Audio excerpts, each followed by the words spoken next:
Hi hello అందరికీ నమస్కారం. ఈ శనివారం సాయంత్రం సమయంలో మా ఫ్యామిలీ అందరం కలిసి స్వర్ణగిరి దేవాలయానికి వెళ్ళటం జరిగింది. టెంపుల్ మొత్తం సాయంత్రం పూట లైటింగ్లో చాలా అద్భుతంగా ఉంది. మీరెప్పుడైనా స్వర్ణగిరికి రావాలనుకుంటే ఈ సమయంలోనే రండి, మీరు చాలా హ్యాపీగా ఫీల్ అవుతారు.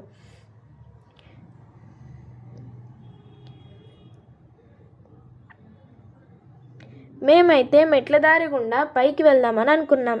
సో మెట్ల దారి గుండా వెళ్ళే ముందు మనకైతే స్వామివారి పాదాలైతే కనిపిస్తుంది. మేమందరం ఆ స్వామివారి పాదాలని దర్శించుకున్నాం.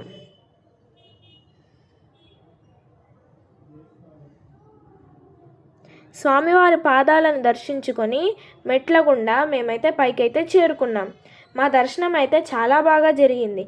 దర్శనం అయిన తర్వాత ఇక్కడ స్వామివారి పూజ జరుగుతుంటే మేమైతే ఆ పూజని చూసేసాం. దేవునికి దండం పెట్టుకున్న తర్వాత మేమైతే వెంకటేశ్వర స్వామి విశ్రాంతి తీసుకుంటున్న విగ్రహం దగ్గరికి వెళ్ళాము.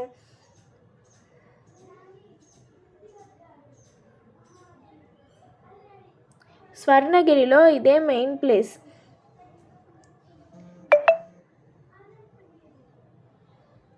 ఇదే వెంకటేశ్వర స్వామి విశ్రాంతి తీసుకుంటున్న విగ్రహం. నాకైతే చాలా బాగా అనిపించింది. మీరు కూడా సాయంత్రం సమయంలో వచ్చి ఒకసారి స్వర్ణగిరి వెంకటేశ్వర స్వామిని దర్శించుకోండి.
మేమైతే బయటికి వచ్చేసాం. బయటికి వచ్చి హనుమంతుని విగ్రహాన్ని దర్శించుకొని ఒక్కసారి గుడంతా చూసి ఎంతో ఆనందించి బయటికైతే వెళ్ళిపోయాం. మీ అందరికీ ఈ వీడియో నచ్చిందనే అనుకుంటున్నాను. Please like, share and subscribe చేసుకోండి. ఇలాంటి వీడియోలు చాలా వస్తాయి. ఇప్పటికైతే సెలవు.